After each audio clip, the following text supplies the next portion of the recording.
Fröhliche Weihnacht überall. Unter diesem Motto unterhält sie jetzt Egon Helmhagen. Wir wünschen gute Unterhaltung.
Fröhliche Weihnachten, liebe Hörerinnen und Hörer. Oh, Verzeihung, ich bin so laut.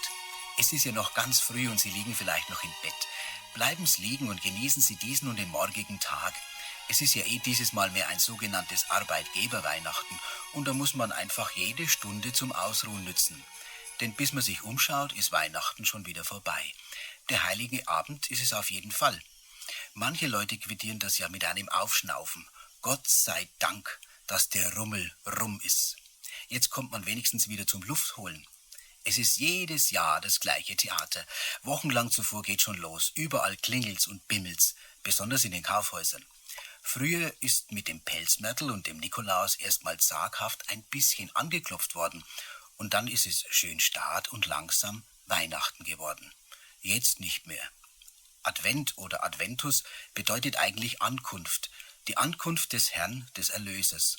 Und darauf sollte man sich bedachtsam mit einer gewissen inneren Einstellung vorbereiten. Es fragt sich nur wo und wie, die anderen lassen einen nämlich nicht. Früher hat man zu der Zeit gefastet. Heute kommt eine Weihnachtsfeier nach der anderen und eine ganz nach der anderen. Früher hat man sogar noch selber Weihnachtsplätzchen gebacken. Wir holen uns einfach die Zeit wieder zurück. Musikalisch wenigstens. Und besuchen mit Rolf Zuchowski und seinen Freunden eine Weihnachtsbäckerei. Und um dorthin zu kommen, müssen wir mit den westfälischen Nachtigallen im Petersburger Schlitten fahren.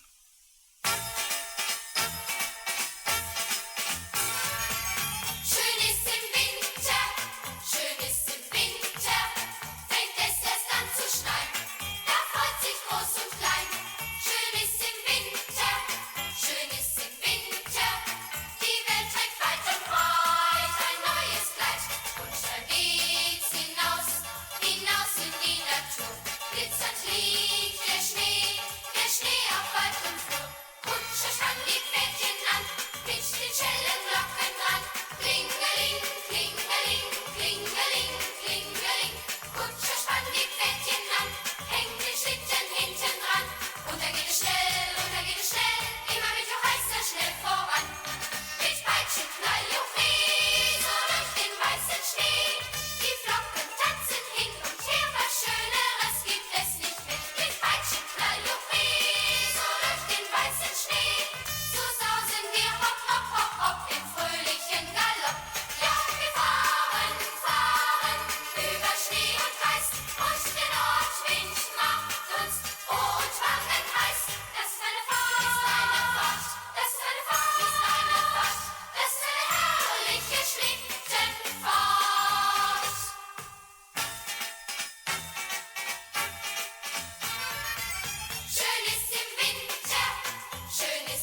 Glitzernd liegt der Schnee am Wald im Flur. Kutscher spannt die Pferdchen an, mit den Schellenglocken dran. Klingeling, klingeling, klingeling, klingeling. Kutscher spannt die Pferdchen an, hängt den Schlitten hinten dran. Und dann geht es schnell, immer mit dem Heißer schnell voran. Klingelingeling, klingelingeling, klingelingeling.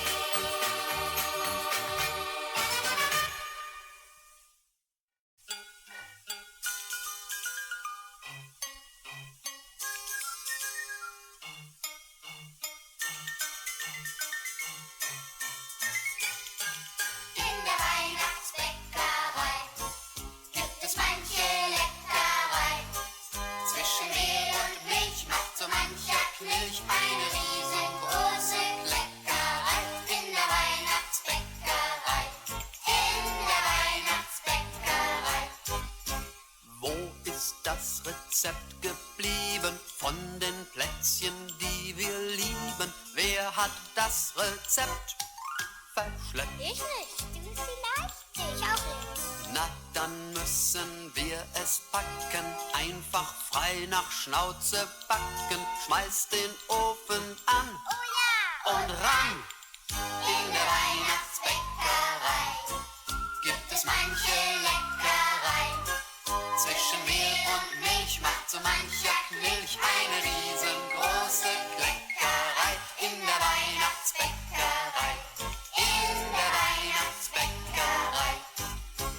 Brauchen wir nicht Schokolade, Honig, Nüsse und Zuckade? Und ein bisschen Zimt, Das stimmt. Butter, Mehl und Milch verrühren. Zwischendurch einmal probieren und dann kommt das Ei. Pass auf! Vorbei. In der Weihnachtsbäckerei gibt es manche Leckerei. Zwischen Mehl und Milch macht so mancher Knilch eine riesengroße Kleckerei. In der Weihnachtsbäckerei, in der Weihnachtsbäckerei. Bitte mal zur Seite treten, denn wir brauchen Platz zum Kneten. sind die Finger rein. Du Schwein! Sind die Plätzchen, die wir stechen, erstmal auf den Ofenblechen. Warten wir gespannt.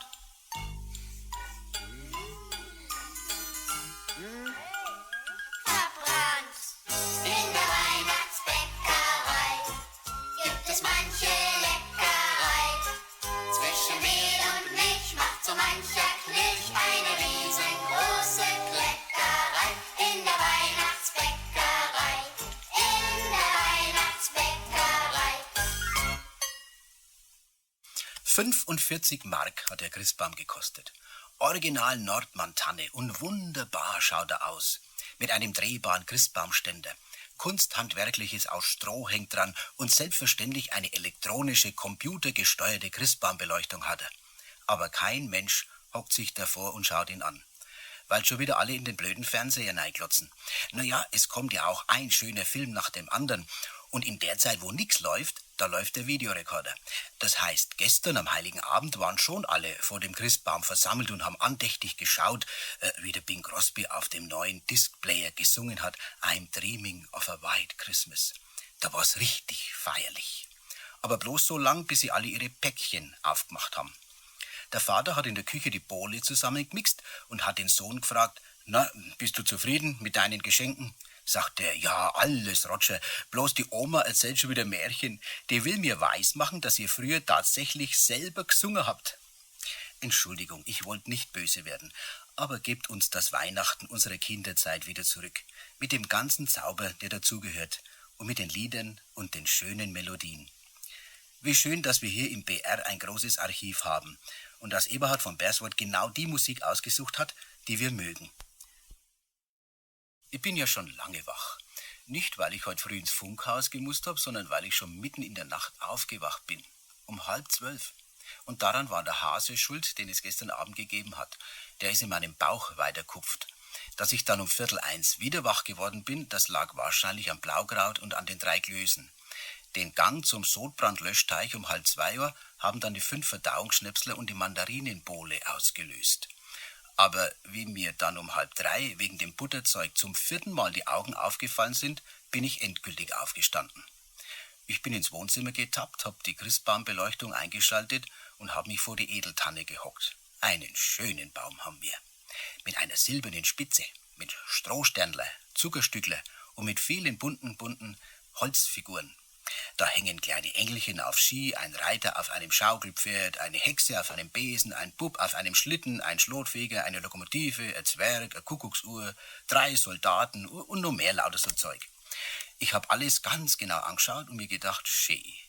Auf einmal hat die Christbaumspitze ganz hell aufgeleuchtet und die Engelchen mit den Skiern sind 3-mal um den Baum herumgefahren. Gleich hinterher ist der Bub mit seinem Schlitten gesaust und ganz knapp danach ist das Schaukelpferd galoppiert. Der Schlotfeger ist auf den Lokomotivschornstein gekrabbelt und das Zwergler hat die Kuckucksuhr aufgezogen. Mich hat das alles nicht gewundert, weil ich weiß, dass es in besonderen Nächten in allen alten Häusern umgeht. Dass dann Hausgeister wie die Putzigagerli und die Klöpflerspotzerler ihr Unwesen treiben.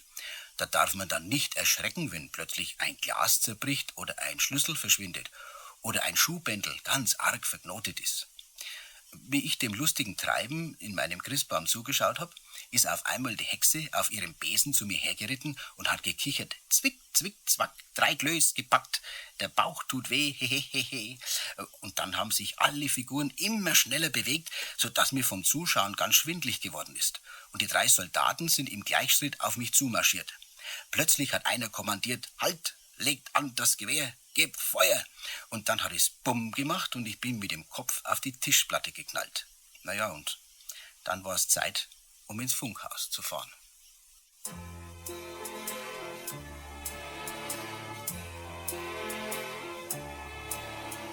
Lichter scheinen in jedem Fenster und ich gehe durch die Stadt. Hochgeschlagen ist mein Kragen und ich seh manchen, der es eilig hat. Vor der Kirche bleib ich stehen, schau mich um und trete ein. Und ich höre Kinder singen, meine Kindheit fällt mir ein. Weihnachtszeit, Kinderzeit, alle Tage hell und bunt. Oh, wäre es doch immer so, wie heute.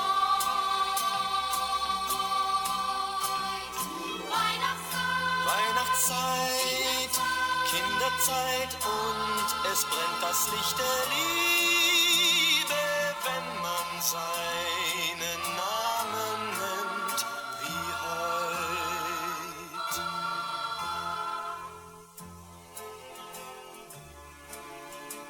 Die Erinnerung wird bleiben, wenn die Jahre auch vergehen.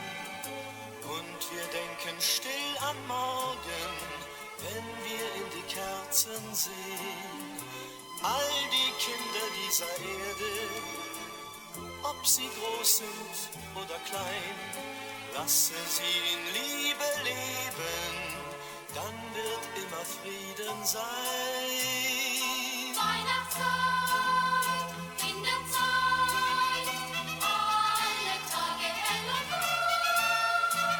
Oh, wäre es doch immer so, wie heute. Weihnachtszeit, Kinderzeit und es brennt das Licht der Liebe, wenn man seinen Namen nennt, wie heut.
Die beiden Interpreten haben sich sicher erkannt. Udo Jürgens und Rudi Knabel. Und unser nächster Gast ist ebenso bekannt und beliebt. Begleitet vom Orchester Bert Loska freut er sich auf ein Weihnachten mit der Mutter, Benno Kusche. Es hat mal eine Zeit gegeben, wo man mit seinen Wünschen sehr bescheiden war. Damals war auch das Angebot mehr als bescheiden und was heute im Überfluss vorhanden ist, hat es selten oder gar nicht gegeben. Das Bier zum Beispiel ist nicht vom Getränkedienst ins Haus gebracht worden, sondern das haben die Kinder in der Wirtschaft an der Gassenschenke für den Vater geholt. Im Maßkrug, 3 Schoppen bitteschön und ein wenig gut einschenken. Und auch der Christkindlesmarkt war bescheiden. Trotzdem ist man gern dorthin gegangen und hat sich an der Budenstadt erfreut. Damals hat dort einmal im Gewühl ein kleiner Bub seine Eltern verloren und ist laut brüllend zwischen den Buden herumgerannt, bis ihn mitleidige Leute auf das Polizeirevier gebracht und die Polizisten versucht haben, ihn zu trösten. Ich möchte zu meiner Mama. Aber so ein großer Bub, der darf doch nicht weinen. Wir bringen dich schon wieder heim. Wie heißt du denn? Fritzi. Und wo wohnst denn du? Das weiß ich nicht.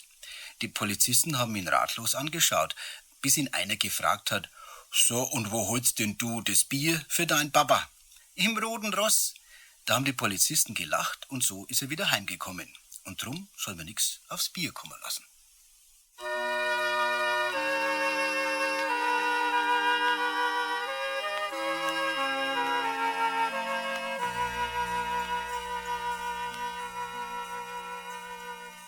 Weihnachten mit der Mutter ist das schönste Fest für mich. Solang sie lebt auf Erden, lass ich sie nie im Stich. Wenn alle Lichter brennen, spür ich an ihrem Blick Weihnachten mit der Mutter. Das ist das höchste Glück.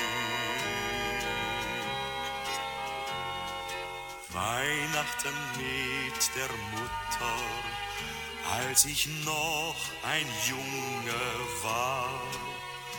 Wo ist die Zeit geblieben? Heut ist grau schon ihr Haar. Ich weiß beim Schein der Kerzen, wenn ich an früher denk, Weihnachten mit der Mutter ist mehr als ein Geschenk.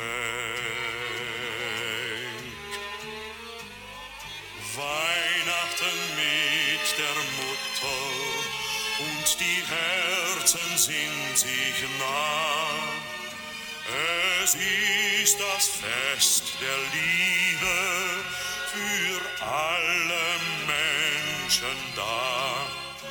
Denn alle Glocken haben die Botschaft überbracht. Weihnachten mit der Mutter in stiller, heilger Nacht.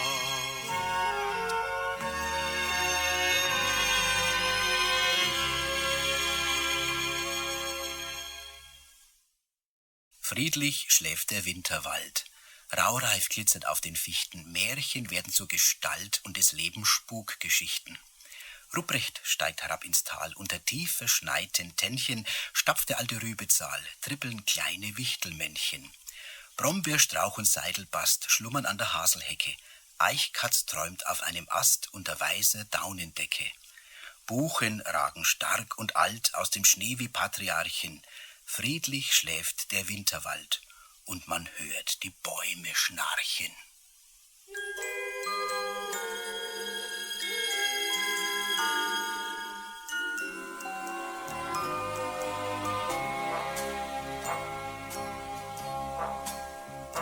Glockenklang aus der Ferne, über uns leuchten Sterne.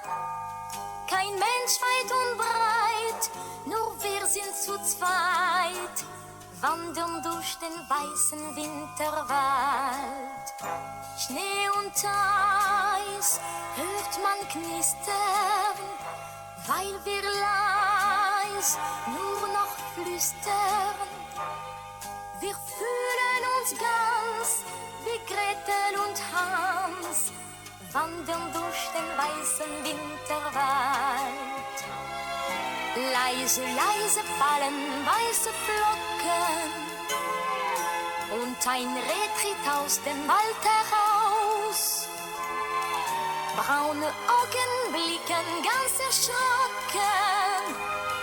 Ist dir der Wald zu kalt, komm mit nach Haus.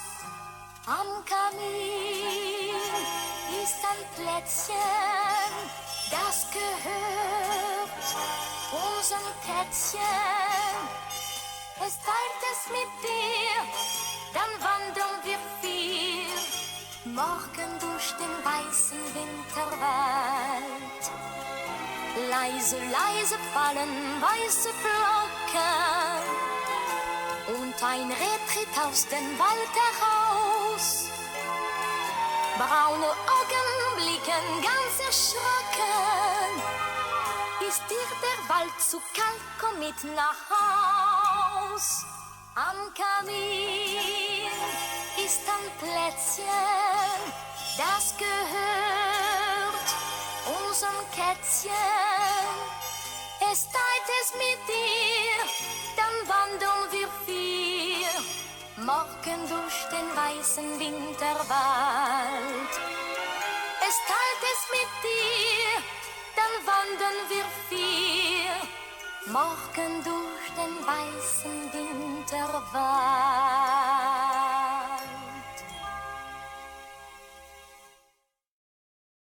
Mireille Mathieu war das, die uns in den weißen Winterwald geführt hat, in das Winterwunderland. Ich habe vorhin das Weihnachtsfest ein bisschen glossiert, weil ich mit manchen Dingen so meine kleinen Schwierigkeiten habe. Aber ich habe festgestellt, und das tröstet mich ein bisschen, dass ich damit nicht allein dastehe. Es gibt auch noch andere Leute, die in diesem Zusammenhang vor nicht ganz gelösten Aufgaben stehen. Zum Beispiel der Gerhard Polt. Also wir haben uns heuer ein Neger kommen lassen, nicht an Weihnachten. Das war im Zusammenhang mit dieser Aktion Brot für die Welt. Ja, also ich meine, wir haben schon drauf geschaut, dass das was Seriöses reinkommt, nicht. Er ist uns ja eigentlich direkt vermittelt worden von der Landesbodenkreditanstalt, weil da ist er doch Assistent. Er hat alles gekriegt, also wir haben ihm einen Spekulatius haben ihm angeboten, einen Zopf, einen Stollen und etwas vom Gebäck. Ne? Also er war ganz begeistert. Ne? Und er ist ja auch aus einer sehr guten Familie. Er kommt aus Giurangrati, sein Vater ist irgendwie König oder sowas ähnliches. Ne? Und ich meine, wir waren nicht unzufrieden mit ihm. Gell? Er hat gegessen, er hat geschaut, ne? Er hat die Augen ganz weit und die Ohrwaschel gespitzt, weil das ist er ja nicht gewöhnt, so ein Weihnachtsfest. Ne? Aber dass dieser junge Mensch, also sagen wir mal, transpiriert, ne? Also dass der so schwitzt. Ne? Da hat der Papa hat gesagt, also das geht ja nicht, ne? Also an Weihnachten. Ne? Und der Papa hat auch gesagt, wir nehmen das nächste Mal keinen Neger mehr. Okay? Und der Bubi steht ja schon lange auf dem Indianer. Also das nächste Mal nehmen wir uns einen Indianer. Okay?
Er sitzt in der vollgepfropften U-Bahn, der Gruber, schaut finster auf seine Schuhspitzen und sinniert vor sich hin.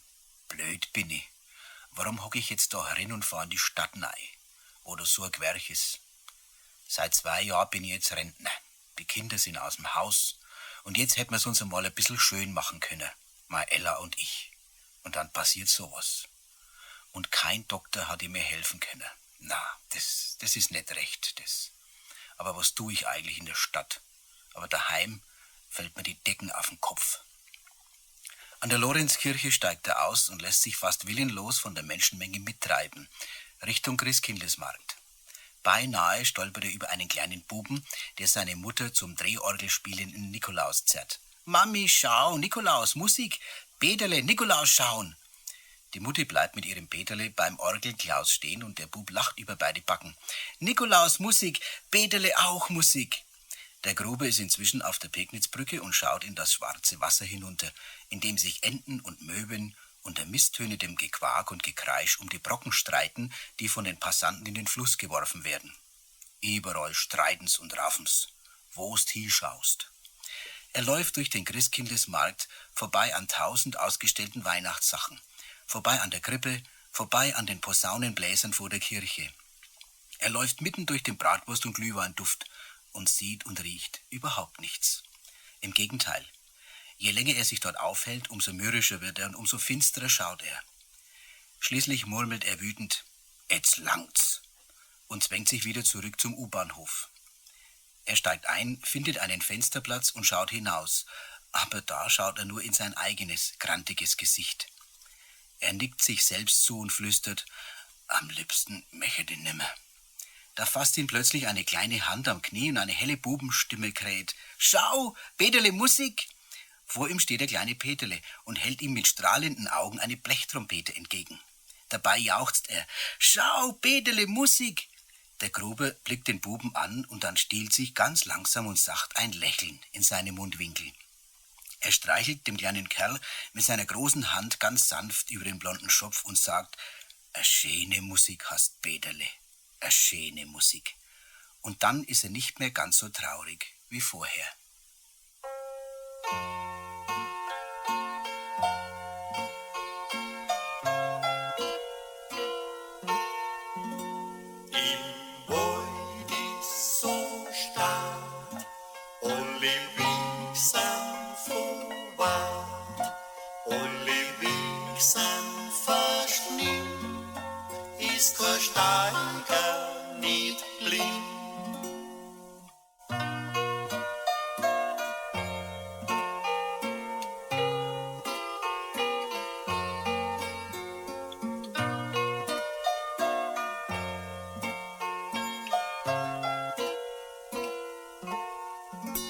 Erstes, zweites im Wald, wann der Schnee oberfällt, wann sie Sastel abjagt, wann der Vogel auffliegt.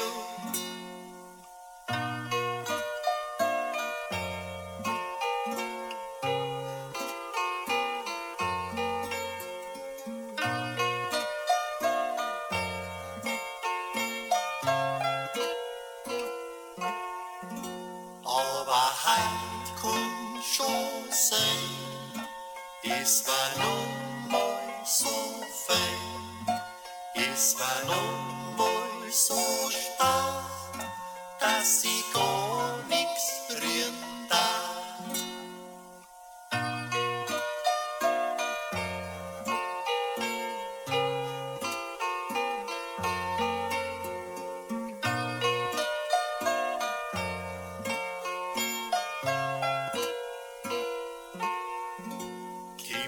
Heilige Nacht und der Wald ist aufgewacht. Schauen die Rosen und Reh, schauen die Hirsche übern Schnee.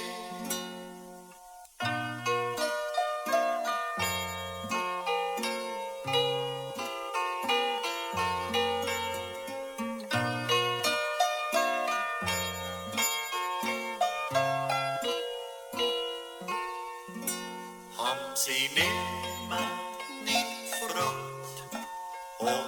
der man nix sagt und keines da nur der Gottes Sinn wollt.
Das waren die Rotacher Maxen und einmal mehr Hubert Pfluger mit seiner Tiroler Harfe.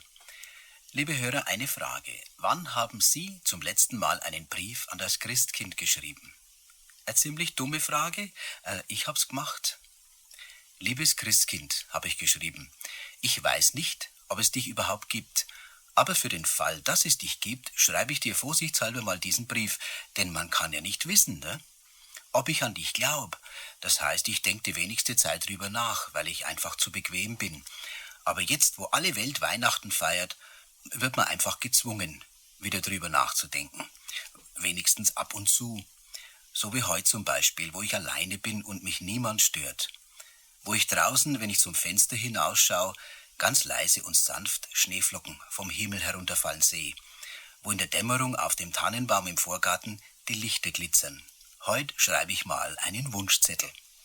So wie als kleiner Bub, wo ich ganz fest an dich geglaubt habe, bis du mich so enttäuscht hast, weil ich zu Weihnachten keine elektrische Eisenbahn gekriegt habe. Oder später, wo ich mich mit Haut und Haar in das Mädchen verliebt habe, die ich dann auch nicht gekriegt habe. Später, wie ich dann die andere kennengelernt habe, du weißt schon noch in welche, da war ich dann froh drum und habe wieder an dich geglaubt. Weil dann alles im Lauf der Zeit ziemlich gut gelaufen ist, habe ich dich nicht mehr gebraucht, habe ich mir zumindest eingebildet. Bis ich dich ab und zu dann doch gebraucht hätte. Und dann hast du mir was pfiffen. Das Bequemste wäre natürlich bloß dann an dich zu glauben, wenn man dich wirklich braucht. Sozusagen ein Christkind für schlechte Zeiten. So als Feuerversicherung fürs Jenseits. Man weiß ja nicht. Immer vorausgesetzt natürlich, dass es dich wirklich gibt. Wenn es dich gibt, dann wünsche ich mir, dass ich gesund bleibe. Nicht bloß jetzt über die Feiertage, um die Weihnachtsfresserei zu vertragen. Nein, noch ein paar Jahre länger. Ich wünsche mir, dass du mir manchmal mehr Geduld mit meinen Mitmenschen schenkst, auch wenn die sich noch so dumm und deppert anstellen. Dass du mir mehr Gelassenheit schenkst und anderen gegenüber mehr Freundlichkeit. Und dass ich einen Besuch, den ich überhaupt nicht verputzen kann, gern aufnehme. Natürlich wünsche ich mir dann auch, dass du den anderen die gleichen Einsichten schenkst und dass die mich für den Besten halten. Wenn es dir nicht zu viel wird, dann wünsche ich mir noch, dass du allen Menschen, groß und klein, überall auf der Welt, Toleranz und Verständnis füreinander schenkst. Dann haben wir das schönste Leben. Und dann glaube ich wieder an dich. Meinst nicht?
Das, liebe Hörerinnen und Hörer, war der Tölzer Knabenchor und auch schon fast der Schluss.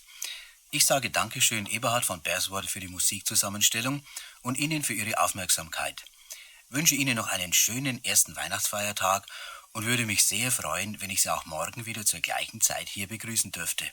Als Ihr FFP, Ihr fränkischer Funkplaudrer Egon Helmhagen.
Love.